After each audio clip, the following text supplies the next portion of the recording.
The Buccaneers have yet another tough matchup in their path as they take on the New Orleans Saints in week number 2 of their season. So let's talk about some of the players that we should keep an eye on in this matchup, starting off with starting running back Leonard Fournette, who last week had a fantastic game for the Bucs. Over 20 carries, over 120 rushing yards in last week's game.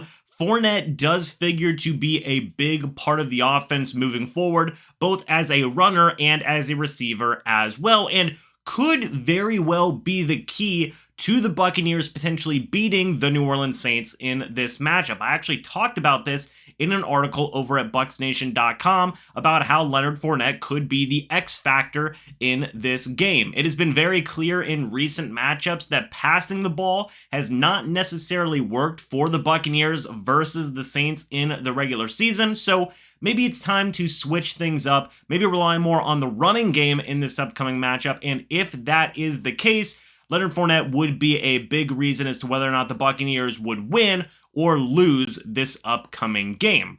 Another couple of players that we should be keeping an eye on are starting defensive linemen Vita and Akeem Hicks. I mention these two players because right now as it stands, the New Orleans Saints have a little bit of a weakness on the offensive line, specifically at their interior offensive linemen. This could leave some opportunities for both Vega and Hicks to generate some pass rush and help really clog the hole in terms of run defense as well. They could be two of the main catalysts for a lot of the pass rush the Buccaneers may try to generate in this game, which is why I mentioned them here in this video. Both very big guys who complement each other extremely well. Possibly even a better duo than Ndamukong Suh and Vita Vea were the past couple of years, but that still remains to be seen. Let's pay attention to both the big men here in this matchup and see how they can affect both the run defense and especially the pass rush as well.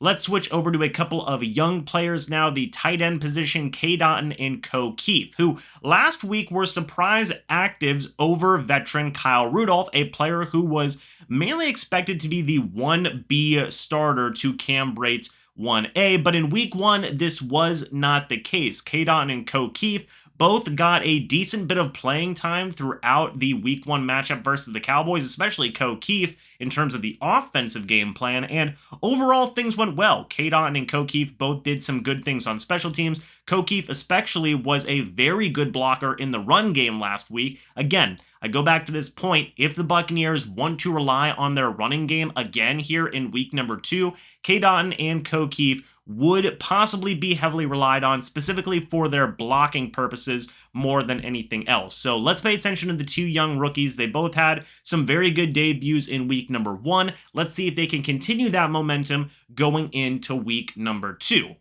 The second to last player I want to talk about here is left tackle Josh Wells, who right now as it stands is slated to probably be the starter at left tackle for the Bucs as Donovan Smith is dealing with a hyperextended elbow. He is listed as doubtful for week 2 versus the Saints. That would have Josh Wells slotting in to that starting left guard position.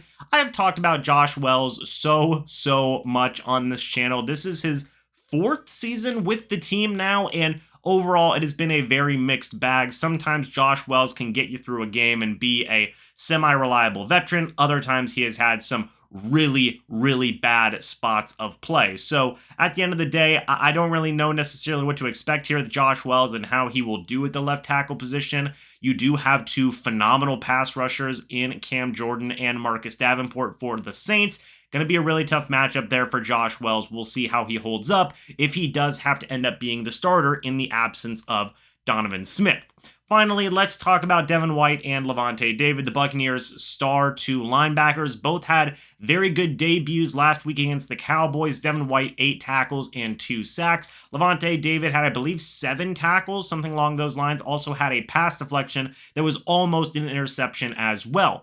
These two guys are going to be critical, I feel, in terms of defensive game planning as well for the Bucs. Not just because of what they can do in terms of pass coverage for certain things that the Saints like to do in terms of short passing situations, but also especially for kind of gadget players like Alvin Kamara and especially Taysom Hill.